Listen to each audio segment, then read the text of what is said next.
Hey everyone, I'm Peter Stories here to guide you today. If you use this video to drift off to sleep, please tap like, hit subscribe, and drop a comment telling me where you're watching from and what time it is there. Now settle in, get cozy, and let yourself relax.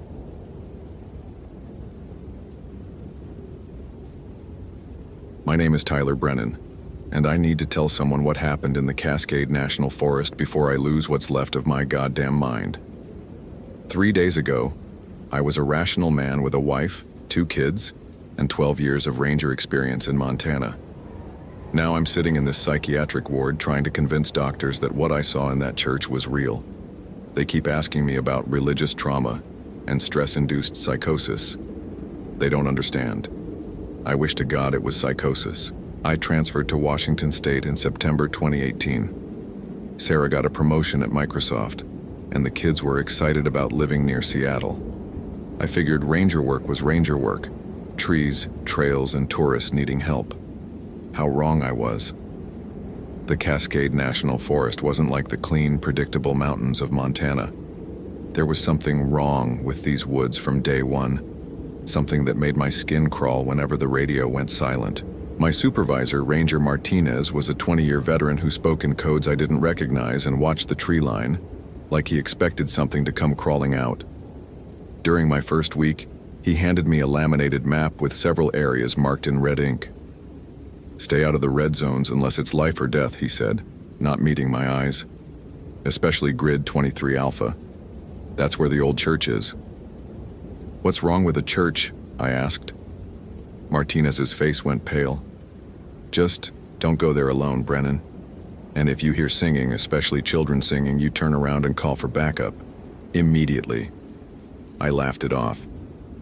In Montana, the worst you dealt with were bears and meth labs. Religious buildings weren't exactly high threat. That was before Amanda Foster went missing. The call came in at 0347 hours on October 13th. Missing person, 28-year-old female. Last seen on the Cascade Trail near Grid 23 Alpha. Amanda was a Seattle-based photographer who'd driven up to capture autumn colors. Her boyfriend reported her missing when she didn't return to their cabin by midnight. Her Honda Civic was found at the Grid 22 trailhead, keys still in the ignition, camera bag on the passenger seat. I was assigned lead search and rescue. Martinez looked like he wanted to object, but we were short-staffed, and I had the experience. He pulled me aside before I left. "Brennan, I know you don't believe the stories yet, but that grid has a history. 17 people have gone missing in that area since 1966. Most were never found. The few we recovered." He shuddered. "Just promise me you'll follow protocol. Any sign of the unusual, you call for backup." I promised, thinking unusual meant maybe drug dealers or unstable wildlife. I had no idea. The morning fog clung to the forest like death shrouds as I drove my Ranger vehicle up the gravel access road. The GPS coordinates put Amanda's last known position at 47-3312N, 120-4836W, less than half a mile from the infamous red zone. My radio crackled with static as I tried to reach base. "Unit 7 to Cascade Base, radio check, over." Static. More static. Then Martinez's voice, faint and distorted. "Unit 7, copy. Be advised, Weather Service is reporting unusual electromagnetic activity in your area. Radio communication may be intermittent. Check in every 30 minutes. Over." "Copy that. Beginning primary search grid now." I grabbed my pack. Water, first aid, emergency food, headlamp, backup radio, GPS unit, and my service weapon. The air smelled wrong somehow, like ozone and rotting flowers. I've spent half my life in forests, and I know what healthy woods smell like. This wasn't it. The trail started normally enough. Fresh boot prints in the mud, women's size 7, consistent with Amanda's description. I followed them north, marking my path with reflective tape. The prints stayed on the main trail for about 300 yards, then abruptly veered east toward the restricted zone. That's when the forest went quiet. In 12 years of ranger work, I've never experienced silence like that. No bird calls, no squirrels chattering, no insects buzzing. Even the wind seemed to hold its breath. The only sound was my own heartbeat, getting faster with each step. Amanda's footprints led directly toward Grid 23 Alpha. I tried my radio again. Unit 7 to Cascade Base, subject tracks heading toward restricted area, requesting permission to continue pursuit. Nothing but static. I checked my phone. No signal. The GPS was working, but something was wrong with the display. It showed my location jumping erratically, sometimes placing me miles from where I knew I stood. The trees began to change as I followed Amanda's trail deeper into the red zone. The evergreens looked sick, their needles brown and falling despite the season. Fungus covered their bark in unnatural patterns that looked almost like symbols. And the smell got worse, decay mixed with something sweet and cloying that made my stomach turn. Then I saw it through the trees. The church. It wasn't on any of my maps, but there it stood in a clearing about 50 yards ahead. A small wooden building, white paint peeling, with a simple cross on top that had somehow been inverted. The structure looked old but not abandoned, too preserved, like something was maintaining it. Amanda's footprints led straight to the front door. Every instinct I had screamed at me to turn around. The rational part of my brain noted that the church sat in the exact center of a perfect circle of dead trees. Nothing grew within 30 feet of the building. Even the grass was black. I pulled out my phone to take photos for evidence. The camera wouldn't work. The screen showed nothing but static, like an old TV between channels. When I looked up from the phone, the church door was open. I know it had been closed a moment before. "Amanda?" I called out. "Amanda Foster? This is Ranger Brennan with the National Park Service. Are you in there?" My voice echoed strangely, like the forest was swallowing the sound. From inside the church came a faint response, a woman crying. I approached the building with my hand on my weapon. The crying grew louder as I got closer. Definitely female, definitely distressed.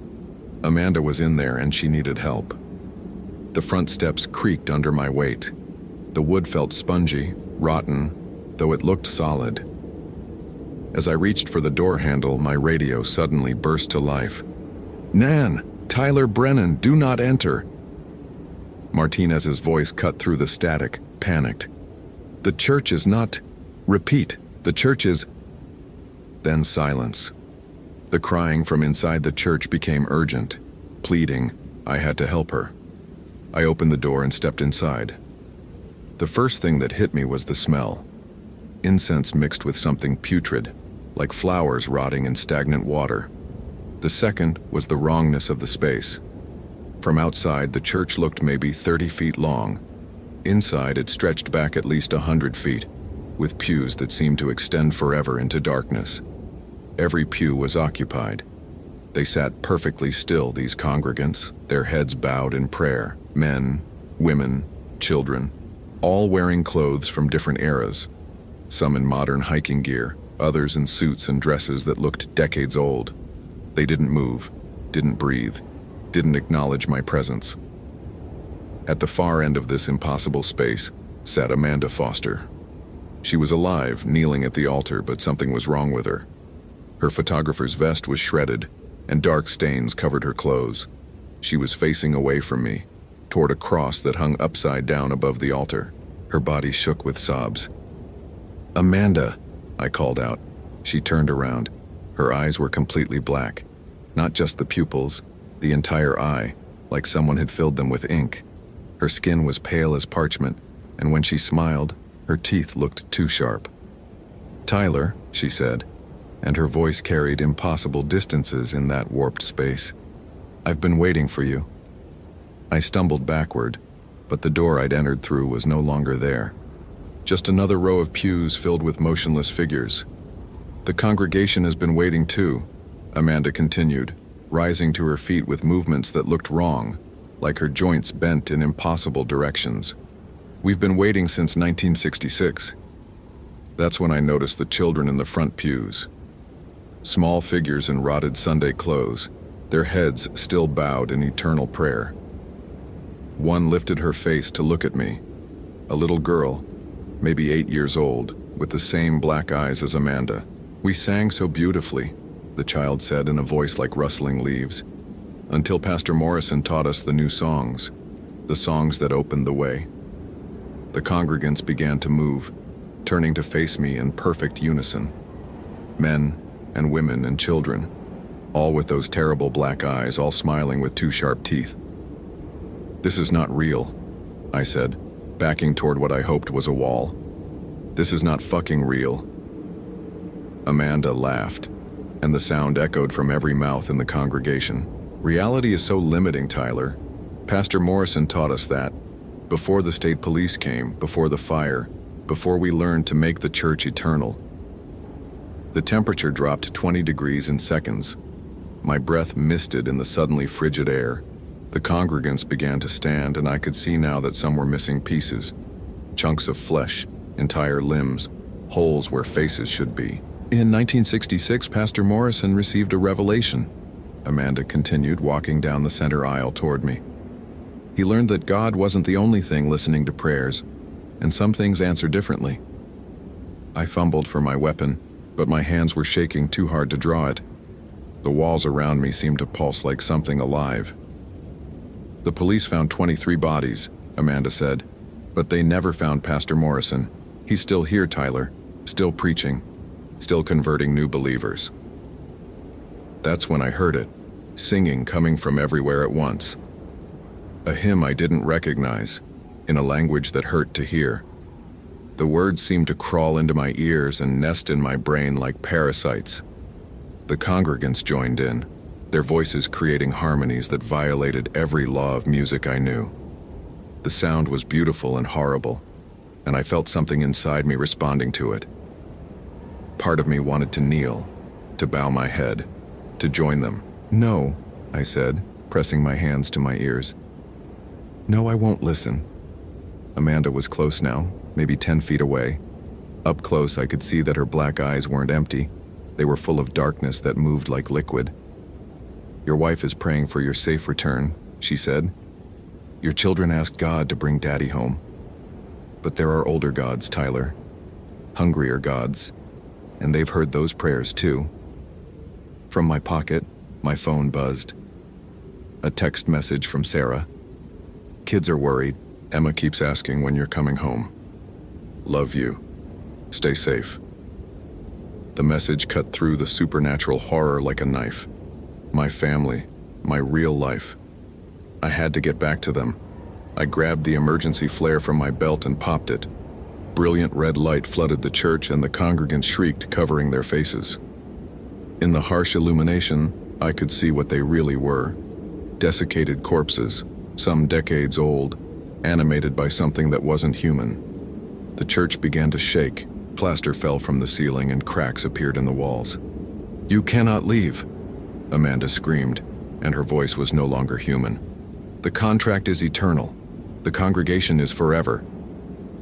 But the flare's light revealed something else. A window behind the altar, small and stained with images of saints. Real glass. A way out. I ran.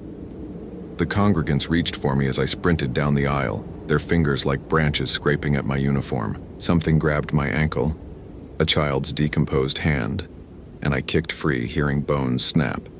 I dove through the window in an explosion of colored glass and hit the ground outside hard enough to knock the wind from my lungs.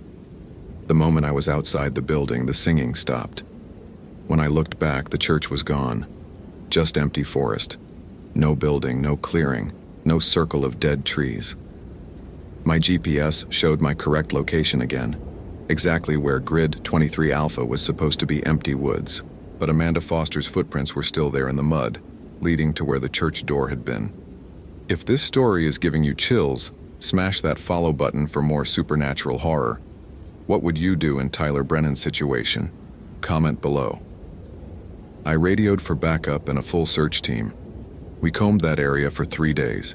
We found Amanda's camera half buried under leaves, but the memory card was blank. We found scraps of her clothing hanging from tree branches. We found a single hiking boot, size 7, with something that might have been blood on the sole. We never found Amanda Foster. The official report lists her as missing, presumed dead due to exposure or animal attack. Martinez quietly transferred me to a desk job in Seattle. He said I needed time to adjust to the local environment, but I know what happened. Amanda Foster is still in that church, somewhere between dimensions, leading services for a congregation of the damned. And sometimes, on quiet nights, I swear I can still hear them singing. The worst part? 3 weeks after the incident, I got a friend request on Facebook from Amanda Foster. Her profile picture showed her smiling in hiking gear, standing in front of a small white church. The location tag read, Cascade National Forest, Grid 23 Alpha. Her status update was posted every day at 3:47 a.m. New friends are always welcome at Sunday service. All are invited to join our eternal congregation. I deleted the request, but it keeps coming back. And yesterday, Emma asked me why I've been talking in my sleep. "You keep saying prayers, Daddy," she said. "But not the prayers Mommy taught us. Different prayers, in a different language." I checked the mirror this morning, and for just a moment I thought I saw something moving behind my pupils. Something dark and hungry. The church doesn't just take your body. It plants seeds in your soul, and they grow in the darkness of your mind until you become another instrument of its will. I'm writing this as a warning. If you're ever in the Cascade National Forest, and you see a small white church that's not on any map, turn around. If you hear singing, especially children singing, run. And if you get a friend request from Amanda Foster, for the love of everything holy, don't accept it. Because once the church knows you exist, it never stops calling you home. I can hear them singing now, even here in this psychiatric ward. The doctors say it's auditory hallucinations caused by trauma. They don't understand that some songs follow you wherever you go. And I'm starting to remember the words. Holy hell, that was intense. Did that ending blow your mind? Like if you want more terrifying Ranger stories, follow for daily supernatural horror. And comment your theory about what really happened to Amanda Foster. I read every single one.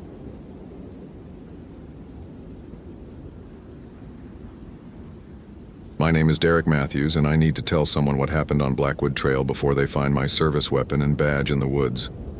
Before they assume I just walked away from my post like a coward.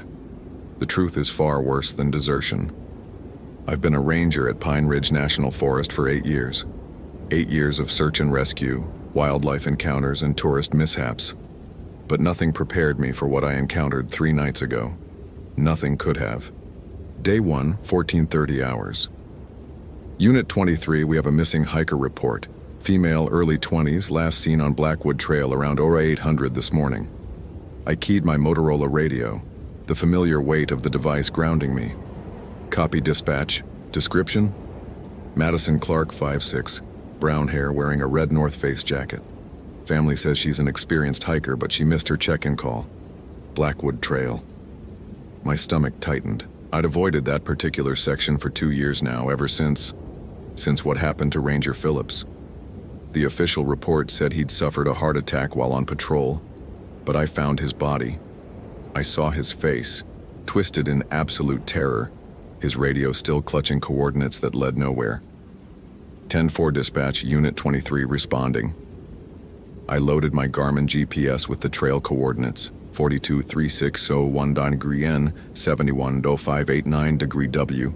Standard SR gear went into my pack, emergency shelter, first aid kit, water purification tablets, emergency beacon. My Danner boots felt solid on the forest floor as I started the 2-mile hike to Blackwood Trail's trailhead. The forest felt wrong. Pine needles crunched underfoot with a sound too sharp, too hollow. The air carried that pre-storm pressure that makes your ears pop, but the sky was cloudless. My radio crackled with static every few minutes, 15:45 hours. Found her backpack first. Red Osprey pack, half hidden under a pile of leaves that looked deliberately arranged. The strange thing, it was exactly where Phillips had been found 2 years ago. Same coordinates, same unnatural arrangement of debris. Dispatch Unit 23, located missing hiker's pack at coordinates 42.3598 degree in N, 71.0591 W. No sign of the hiker, initiating grid search pattern. Copy Unit 23, additional units en route, ETA 45 minutes. But when I looked at my GPS again, the coordinates had changed. 42.3598 degree N, 71.0591 degree RW became 42.3600 degree N, 71.0593 degree W, then 42.3602 degree N, 71.0595 degree W. The numbers kept shifting, like the trail itself was moving. I followed Madison's footprints deeper into the woods. Size 7, Salomon hiking boots, distinctive tread pattern. But the prints led off the marked trail onto a path I'd never seen before. Despite 8 years of walking these woods weekly, the new trail was perfectly maintained. Too perfect. No fallen branches, no overgrown vegetation, just smooth earth and stones placed with mathematical precision. At the trailhead, a weathered wooden sign read, Blackwood Memorial Trail, EST 1987, in memory of Ranger Thomas Phillips. Phillips died in 2022. This sign was weathered like it had been here for decades. 17 to 30 hours. The sun was setting, casting long shadows between the pines. I'd been walking for nearly 2 hours on this impossible trail, following Madison's prints. My radio hadn't worked for the last mile, just static and what sounded like voices speaking backwards. Then I saw her. Madison was sitting on a fallen log about 50 yards ahead, perfectly still, facing away from me. Red jacket bright against the darkening forest. "Madison!" I called out, relief flooding through me. "Madison Clark, Forest Service." She didn't respond, didn't move. As I got closer, I could see she was holding something, a ranger's radio, just like mine. "Madison, can you hear me?" When she finally turned around, my blood went cold. Her face was pale, eyes wide and unblinking. But it was her expression that froze me, the same look of absolute terror I'd seen on Phillips's face. "He keeps walking," she whispered. "He can't find his way back, he just keeps walking the same trail over and over." Who? Who keeps walking?" She pointed behind me with a shaking hand. "Ranger Phillips. He's been looking for you." I spun around. About 100 yards back down the trail stood a figure in a ranger uniform. Even at that distance, I could see the Forest Service patches on his shoulders. He was walking toward us with mechanical precision, but something was wrong with his gait. His left leg dragged slightly and his head tilted at an unnatural angle. "We need to go. Now." I grabbed Madison's arm, but her skin was ice cold. When I looked at her again, her lips were blue, and I could see her breath in the suddenly frigid air. "You can't leave the trail," she said in a voice that didn't sound entirely human. "He won't let you." If this story is giving you chills, smash that follow button. 1845 hours. The thing wearing Phillips's uniform was getting closer. In the dying light, I could make out more details. His ranger hat sat crooked on his head, and dark stains covered the front of his uniform shirt. When he walked, his boots made no sound on the gravel trail. I tried to pull Madison off the trail into the forest, but an invisible barrier stopped us. It felt like walking into a wall of static electricity. The air itself seemed solid. "The trail doesn't end," Madison said, her voice growing weaker. "I've been walking for... How long have I been walking?" I checked my watch. 1845. But that was impossible. I'd started this search at 14:30, and my GPS showed I'd only walked about 3 miles. Simple math said it should be around 16:30. Behind us, Phillips raised his hand in a slow, deliberate wave. His face was mostly shadow under the brim of his hat, but I caught a glimpse of gray skin and eyes that reflected light like an animal's.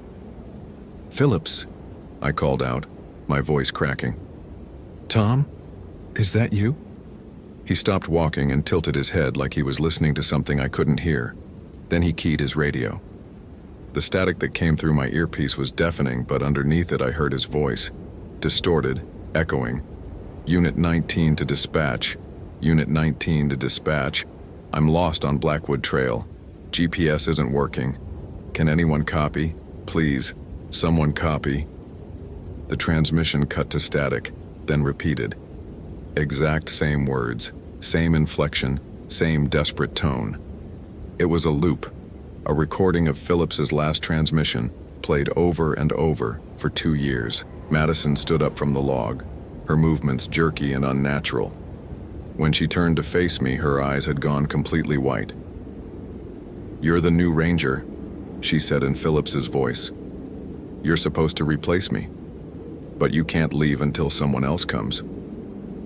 The trail behind Phillips began to glow with a faint, sickly light.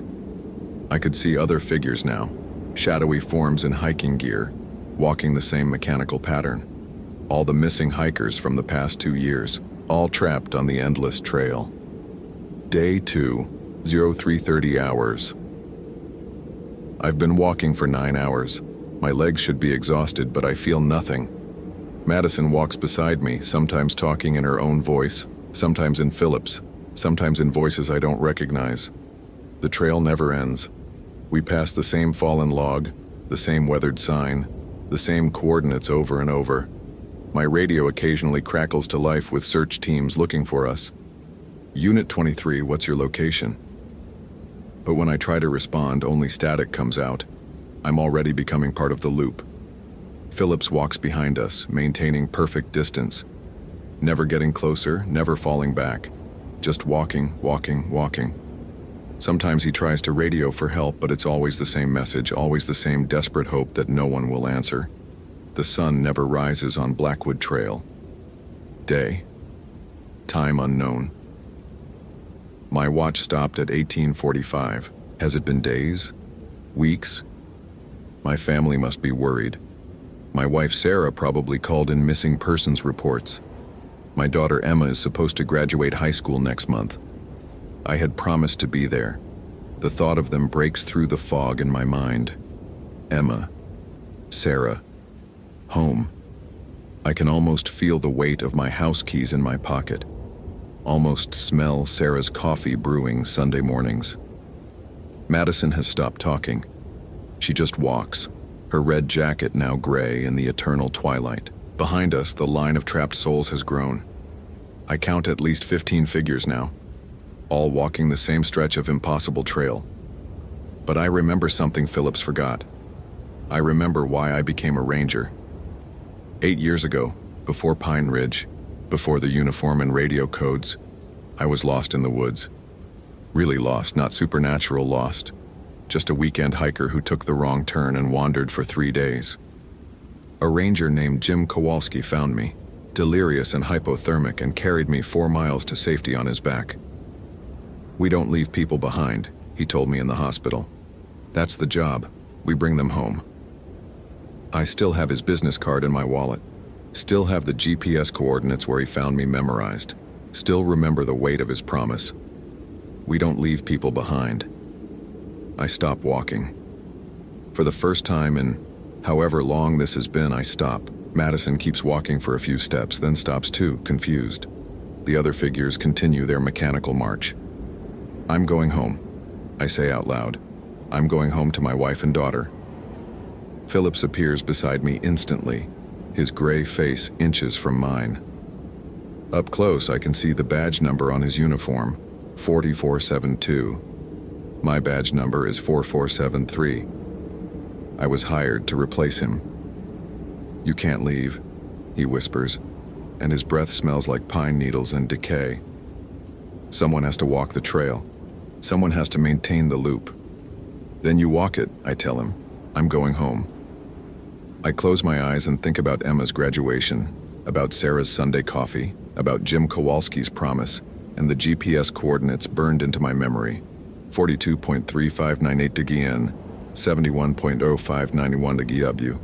Real coordinates. Home coordinates. When I open my eyes, I'm standing in morning sunlight at the real Blackwood Trail trailhead. My radio crackles with search teams calling my name. My GPS shows the right coordinates. My watch reads 0915 and the date is correct.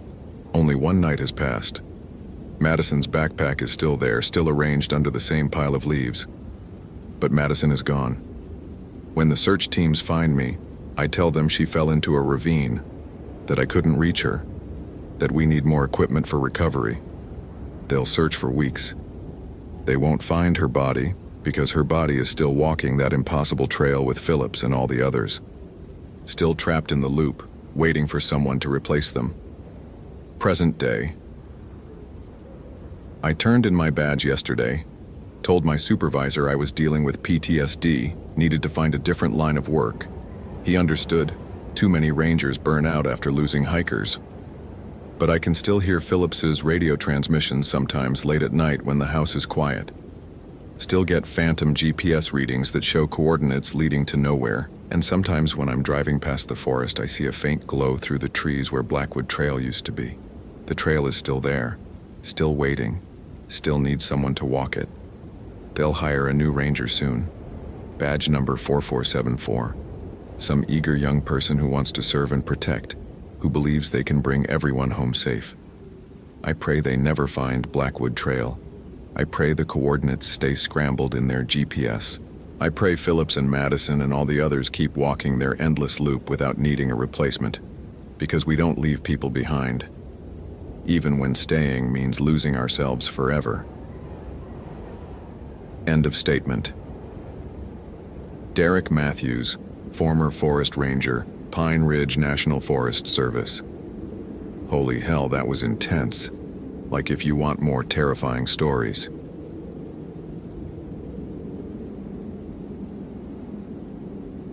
My name is Logan Matthews, and I've been a forest ranger for 8 years.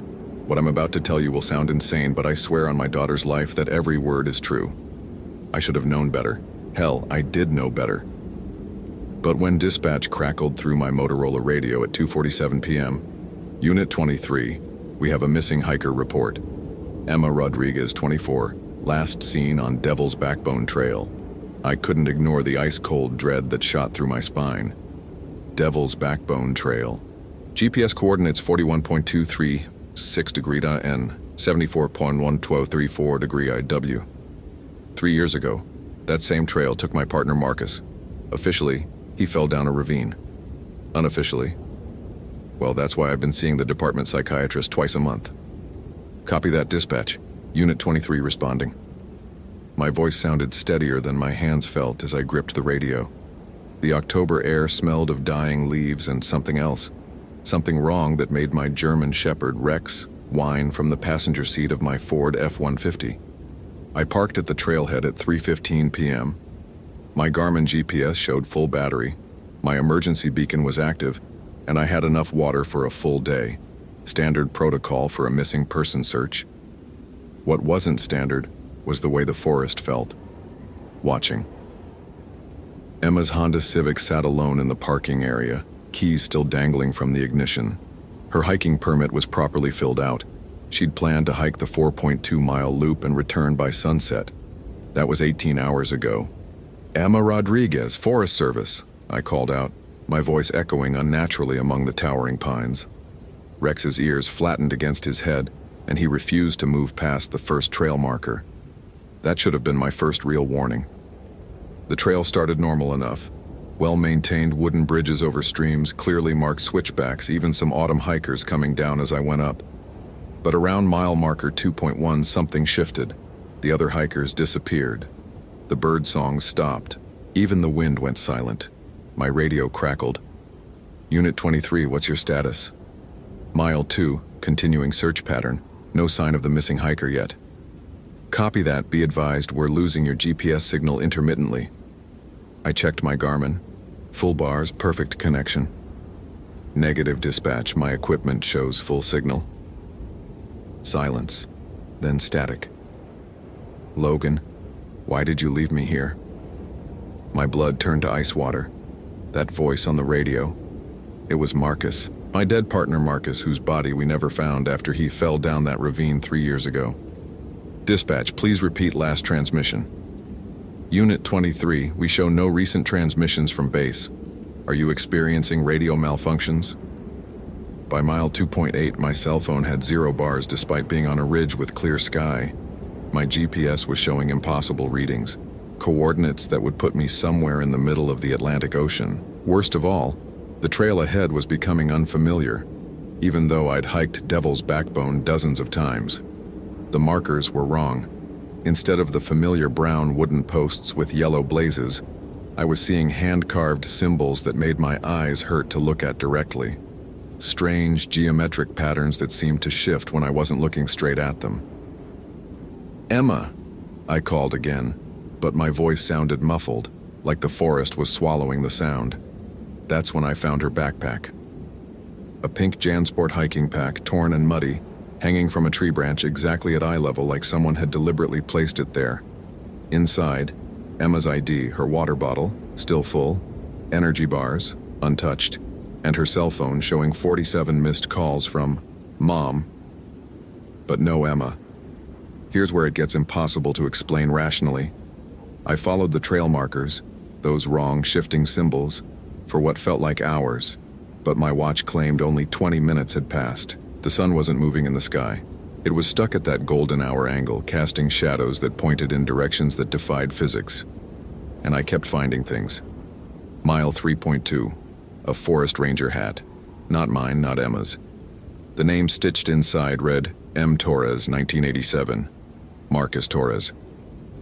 My partner who died 3 years ago, except the date was wrong. Marcus was born in 1987, not employed in 1987. Mile 3.6, a child's shoe. Small, pink, with Disney princesses on it. The kind my daughter Lily used to wear, except she's 15 now and this shoe looked fresh, recently worn. Mile 4.1, my own business card, soaked in what looked like blood, pinned to a tree with a rusty nail. The trail should have ended. I'd walked the 4.2-mile loop at least twice over, but the markers kept going. GPS was useless, compass was spinning randomly, and my radio was picking up transmissions that couldn't be real. Unit 23, this is Marcus. I'm still here, Logan. Still waiting for you to find me. Daddy? Why aren't you coming home? Mommy says you're lost in the bad forest. Lily's voice, my daughter's voice, but she was supposed to be safe at home with her mother. Logan, help me. I can see you, but you can't see me. The trail keeper won't let me leave. That last voice was Emma's. Sunset came and went without the sun moving. The forest plunged into darkness between one step and the next, like someone had flipped a switch. My maglite flickered despite fresh batteries, casting a weak circle of light that seemed to make the darkness beyond more complete. That's when I saw him. At first, just a glimpse in my peripheral vision. A figure in an old-style ranger uniform, standing just beyond the tree line.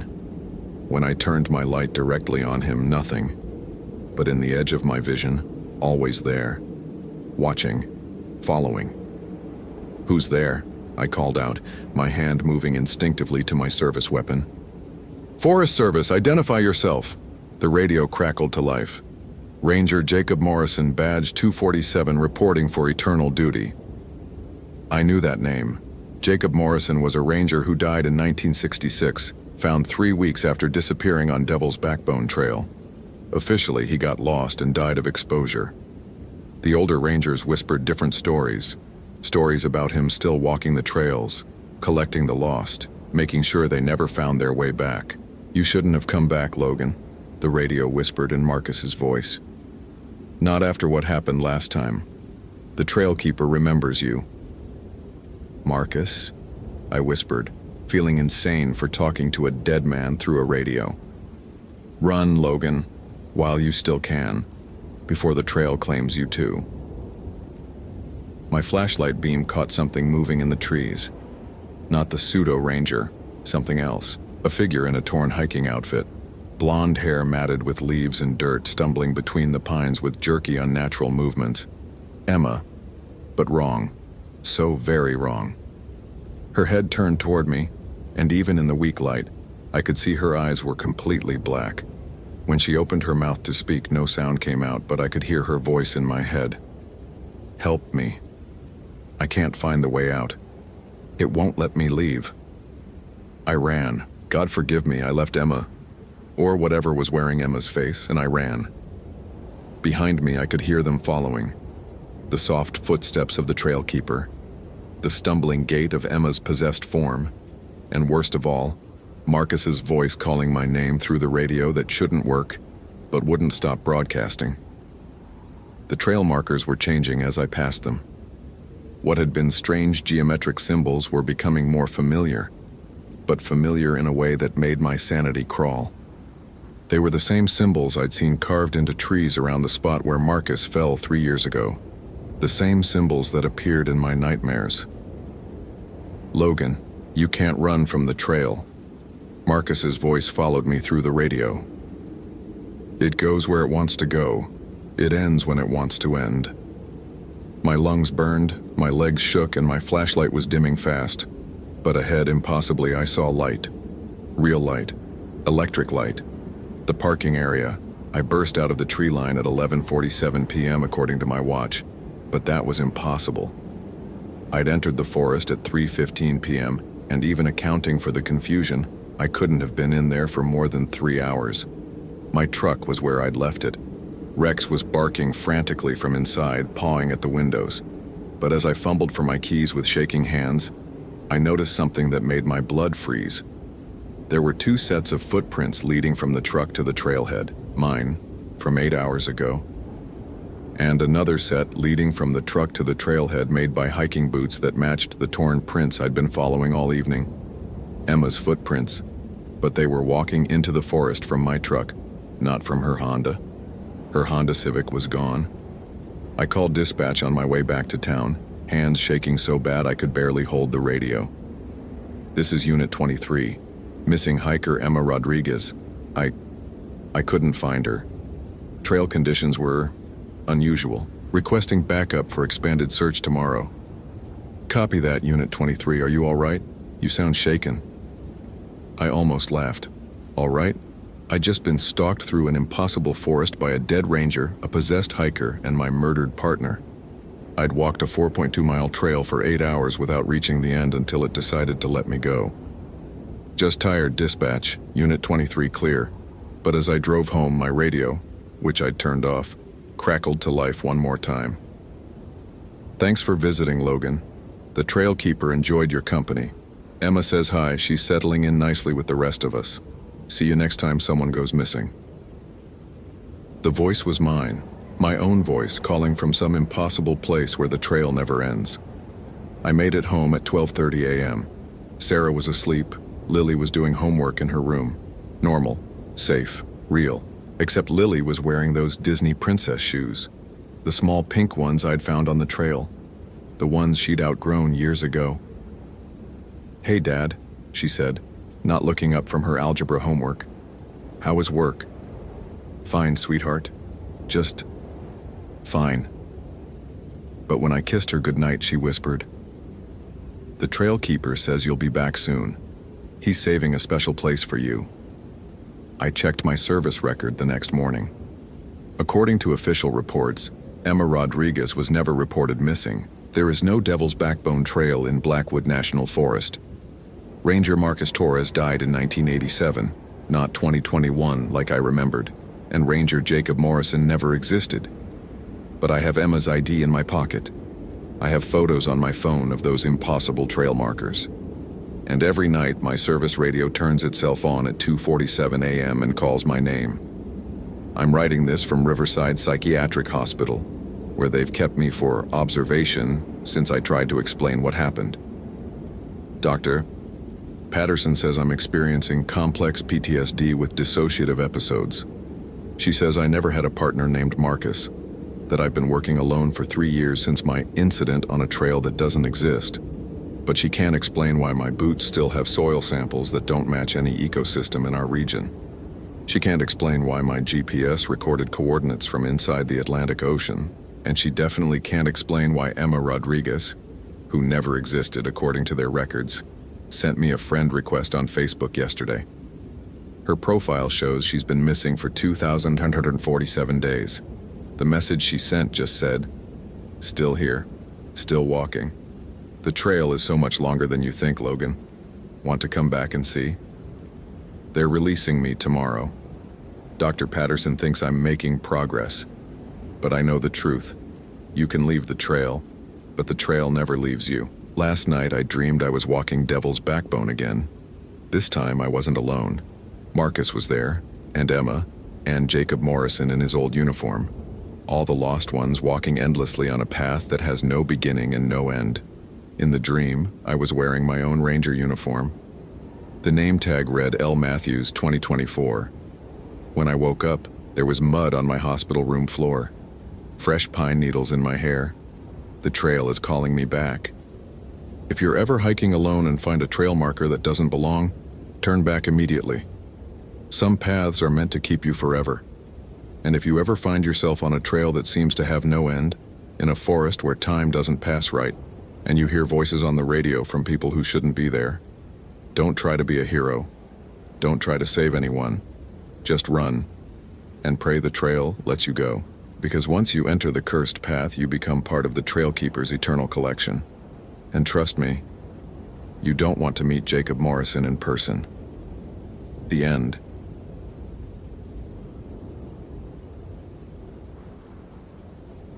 My name is Ryan Cooper, and I've been a forest ranger at Olympic National Park for 15 years.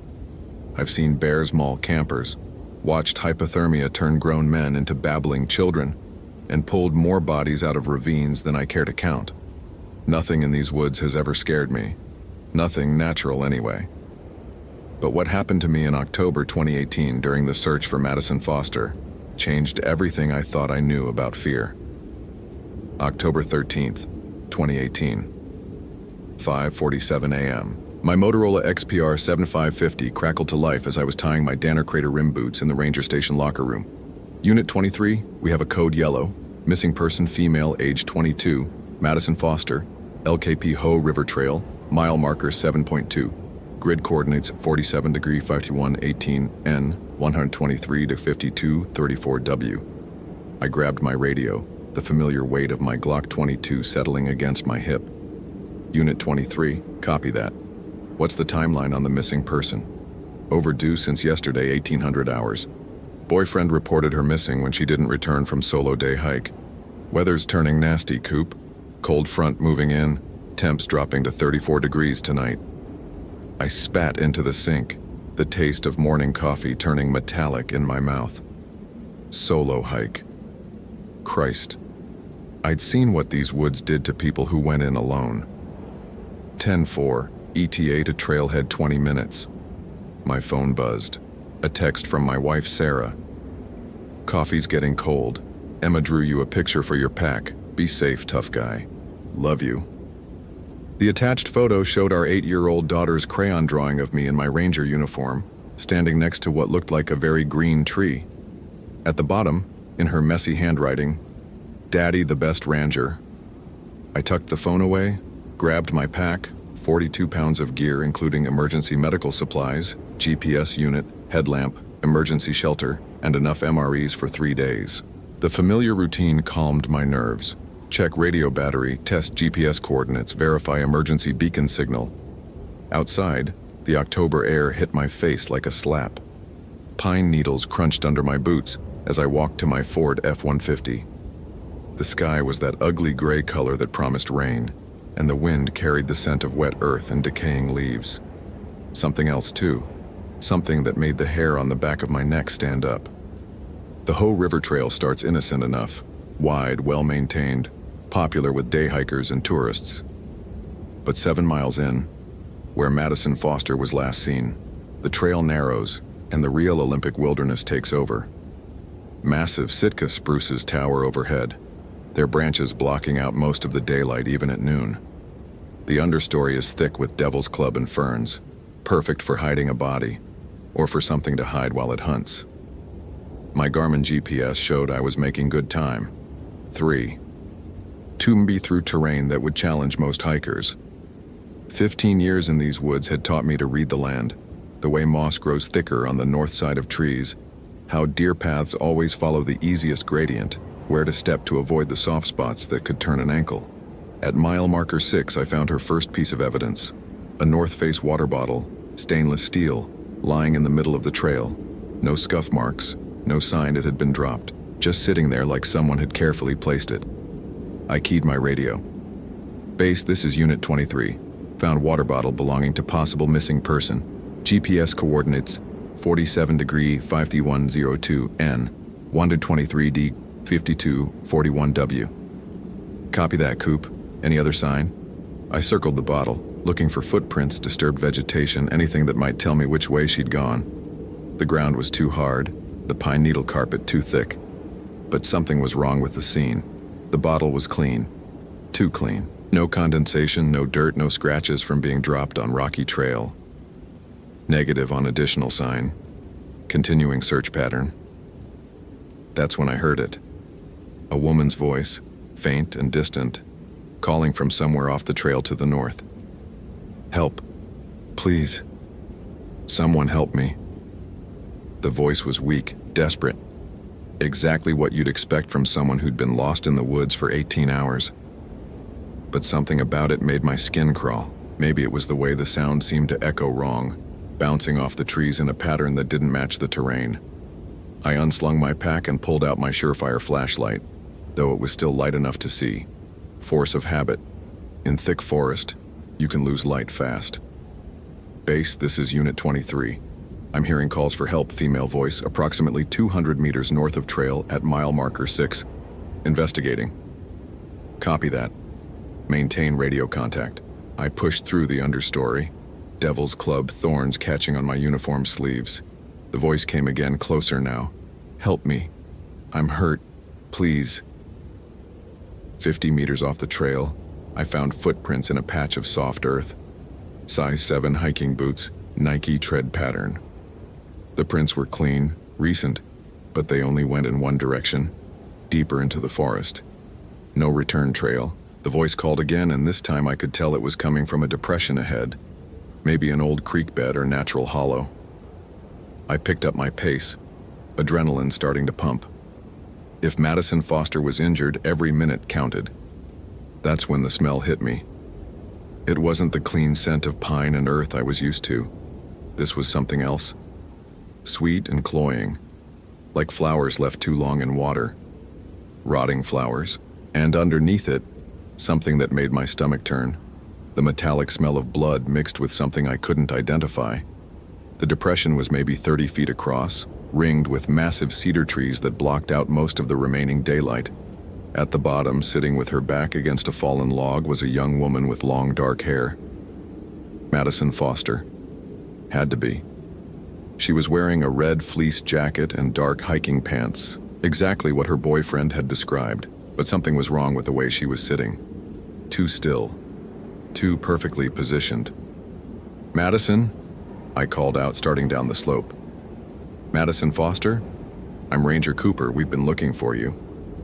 She turned toward me, and I got my first clear look at her face. Beautiful. Drop-dead gorgeous in a way that seemed wrong somehow, like a magazine photo superimposed on reality. Perfect bone structure, flawless skin, lips that were too red, too full. But her eyes were the color of old blood, and they were looking at me with an intelligence that made every instinct I'd developed in 15 years of wilderness work start screaming.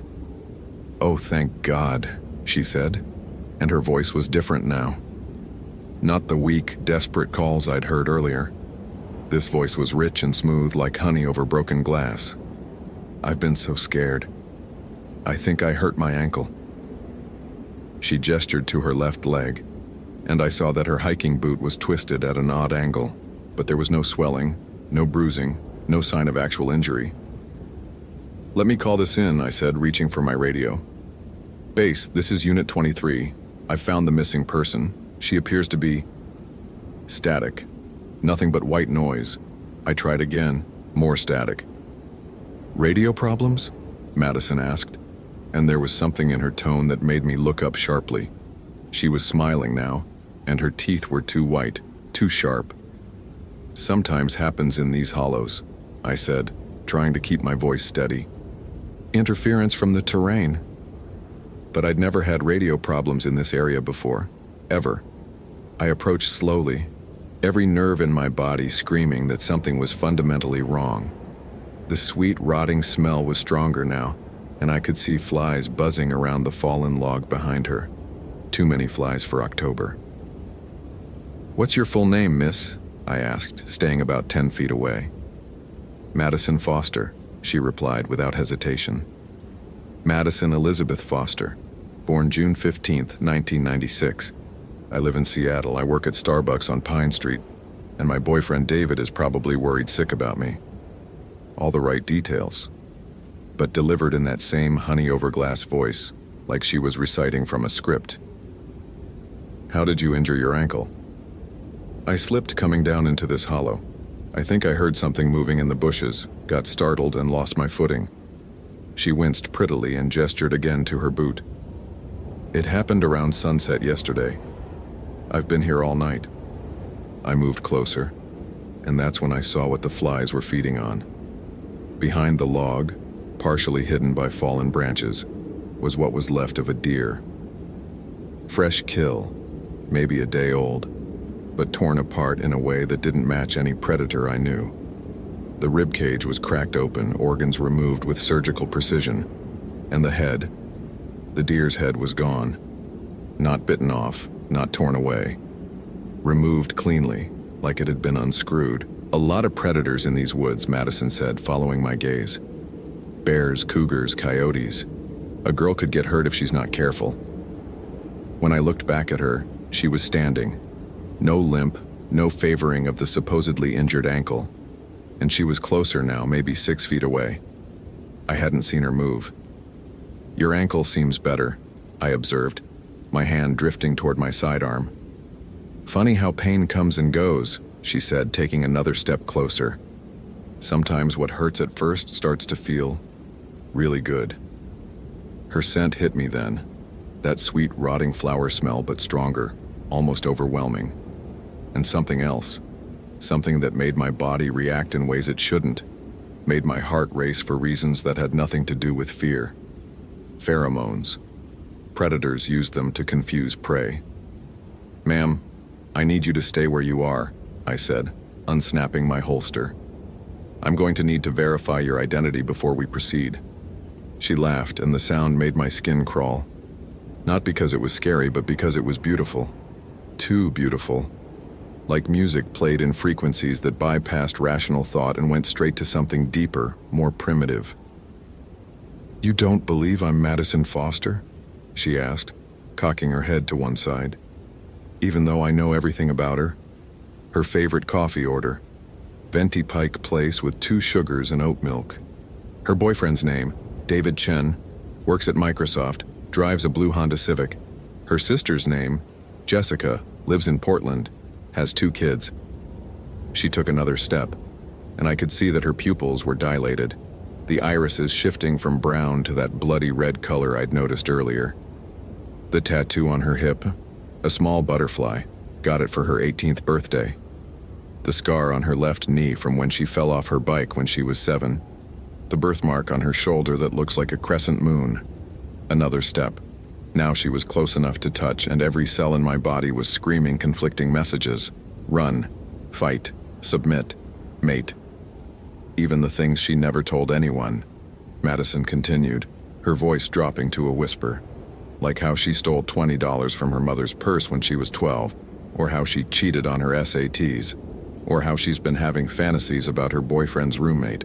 Her hand reached out and touched my chest, and where her fingers made contact, my skin felt like it was burning. I know everything about Madison Foster, she said, looking up at me with those impossible eyes. Because I've been wearing her like a glove since yesterday evening.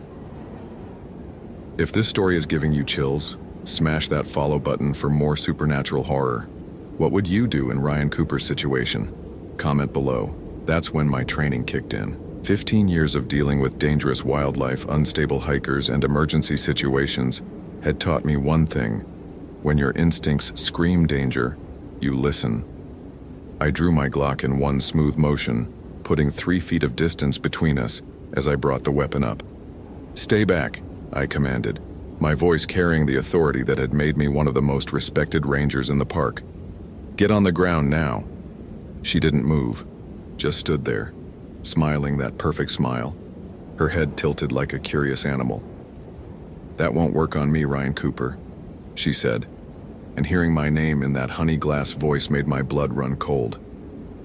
I know things about you too. I know about the accident when you were 12, the one you never told Sarah about. I know about the pills you take for the nightmares, the ones you hide in your tackle box. I know about the woman in Spokane, the one from that training conference 3 years ago. The temperature around us had dropped 20 degrees in the past few minutes, and I could see my breath misting in the air. The flies around the deer carcass had gone silent, and the normal sounds of the forest, bird calls, rustling leaves, distant water, had stopped completely. "I know you think you're fearless," she continued, taking a step forward despite my drawn weapon. "But fear is just an appetizer. What I really feast on is the moment when brave men like you realize how small they really are." My finger tightened on the trigger, but something was wrong with my vision. The edges were starting to blur, and Madison's face seemed to be shifting, like I was seeing it through water. "The real Madison Foster was delicious," she said conversationally. "Young flesh always tastes better, and she put up such a fight. It took me hours to peel away all her memories, all her experiences, everything that made her who she was. But now they're mine." She was close enough now that I could see the details of her face, and what I saw made my stomach lurch. Her skin wasn't skin at all.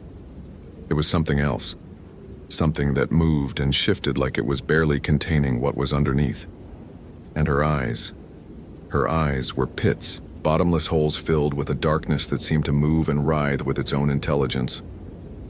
300 years I've been hunting in these woods," she said, reaching out to touch my gun barrel.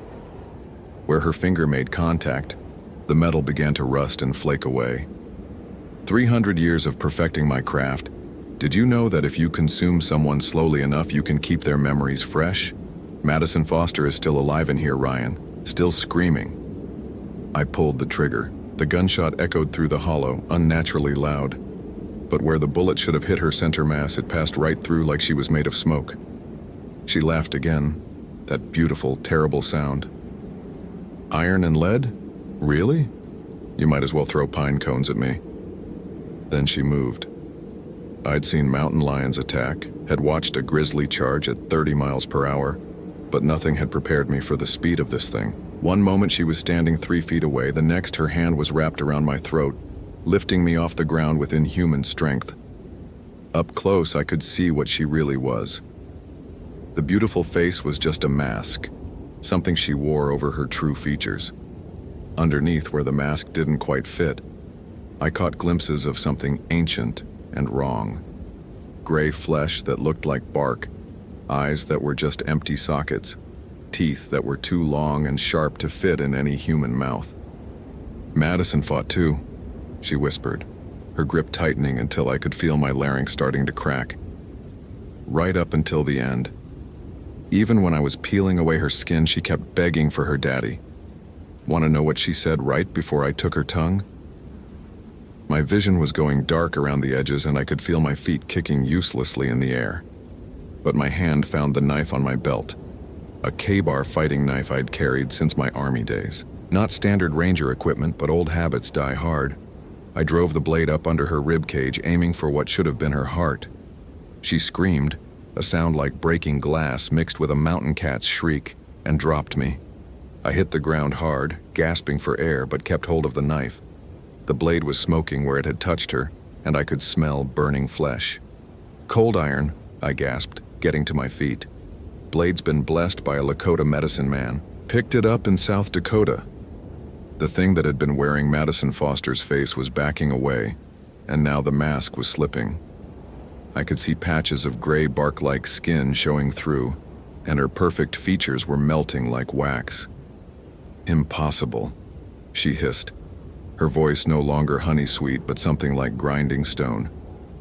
"No one carries blessed iron anymore. No one remembers the old protections." "My grandfather taught me," I said, advancing with the knife held ready. "He was Lakota, told me stories about things that hunted in the deep woods, things that wore faces that weren't their own." She snarled, and the beautiful mask fell away completely. What stood before me now was something out of a nightmare, 7 feet tall, covered in bark-like skin that shifted and moved with claws instead of fingers, and a mouth full of teeth like broken glass. "Then you know what I am," she said, her voice now a whisper like wind through dead leaves. "And you know that even if you kill this body, I'll just find another. There are so many lost hikers in these woods, Ryan Cooper. So many people who disappear and are never found." "Maybe," I admitted, adjusting my grip on the knife. "But you won't be wearing Madison Foster's face anymore."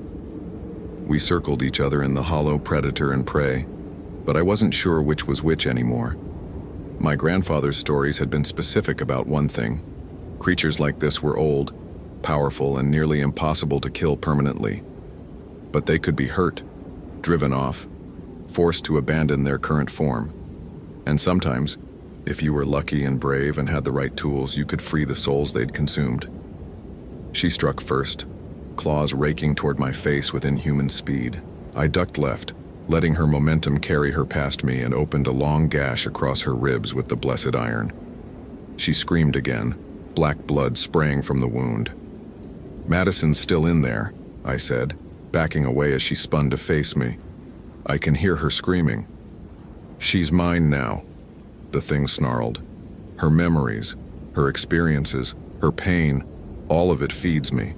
And when I'm done with you, I'll wear your face next. Your wife will be so happy to see you come home." The mention of Sarah and Emma sent a surge of rage through me that burned away the last of my fear. This thing had killed an innocent girl, had tortured her, had consumed her very soul. And now it was threatening my family. I roared and charged, not caring about strategy or survival, just wanting to hurt this abomination as much as possible before it killed me. The knife found its mark again and again. Throat, chest, arms, and each cut sent black blood spraying and drew those glass-breaking screams. But it was faster than me, stronger, and my human endurance was no match for its supernatural stamina. Claws raked across my back, shredding my uniform and opening furrows in my flesh. Another swipe caught my left arm, and I could feel tendons snapping. I stumbled, went down on one knee, and knew I was about to die. That's when I heard her. Madison Foster's voice, weak and distant, coming from somewhere inside the creature. The birthmark," she whispered so quietly I almost missed it. Not on my shoulder, on my back. She doesn't know." The thing froze, its head snapping around as if looking for the source of the voice. "Impossible," it growled. "I consumed you completely. You're gone. You're nothing but food." But I understood. The creature could steal memories, experiences, even physical appearance, but it couldn't replicate something it had never seen. Madison's boyfriend would know where her birthmark really was. "You missed something," I said, struggling back to my feet. "There are things about Madison Foster you don't know, things that will expose you the moment you try to leave these woods." The thing's confidence wavered, and I saw something I hadn't expected. Uncertainty. Fear, even. "Lies," it hissed, but there was doubt in its voice now. "David Chen will know," I pressed on, even as blood ran down my back and my left arm hung useless at my side. "Her sister will know. Her parents will know. You can steal her face, her voice, even her memories, but you can't steal the love other people have for her. And that love will expose you." The creature let out a wail of rage and frustration, and I saw Madison's face flicker back into existence, superimposed over the nightmare features like a double exposure. "Help me," Madison's voice pleaded, stronger now. "Please. I can feel her losing control. The love, it burns her. She can't hold on to stolen love." I raised the knife, and this time I wasn't aiming for the creature's body. I was aiming for the connection between predator and prey, the supernatural bond that let it wear Madison's stolen essence. The blessed iron found its mark, slicing through something that wasn't quite physical, but was definitely real. The creature shrieked, a sound that shattered bird bones in the trees above us and made my ears bleed. Madison Foster stepped away from the collapsing nightmare behind her, translucent but unmistakably human. She looked at me with eyes full of gratitude and peace. "Thank you," she whispered, and then faded like morning mist. The thing that had been hunting in these woods for 300 years lay dying at my feet, its bark-like skin cracking and flaking away like old leather. As it died, I could see the faces of its other victims flickering across its dissolving features. Dozens of them, maybe hundreds, all the people who had vanished in these woods over the centuries. It's over, I told them, and one by one, they faded into whatever comes after. I don't remember much about the hike back to the trailhead. Blood loss, shock, and the supernatural trauma had taken their toll. Park Service found me collapsed on the trail around midnight, babbling about witches and stolen faces. They never found Madison Foster's body. The official report listed her as missing, presumed dead due to exposure and wildlife predation. Her family held a memorial service, and her boyfriend David moved back to California. I spent 3 weeks in the hospital, and another month on administrative leave while the Park Service figured out what to do with a ranger who'd clearly suffered some kind of psychological breakdown.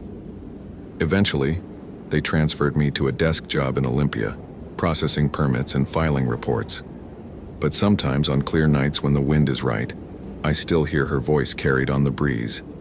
Madison Foster, thanking me one more time for setting her free. And sometimes in the deepest part of the night when I'm alone with my thoughts, I wonder if I really killed that thing, or if it's still out there somewhere, learning from its mistakes, getting better at wearing stolen faces. The knife sits in my gun safe now, wrapped in red cloth blessed by 3 different medicine men, just in case. Because while I may have saved Madison Foster's soul, I know there are other things in those deep woods. Other ancient hungers that see human love and compassion as nothing more than seasoning for their feast. And next time, I might not be lucky enough to have blessed iron when I need it most. Holy hell, that was intense. Did that ending blow your mind? Like, if you want more terrifying ranger stories, follow for daily supernatural horror, and comment your theory about what really happened to Madison Foster. I read every single one.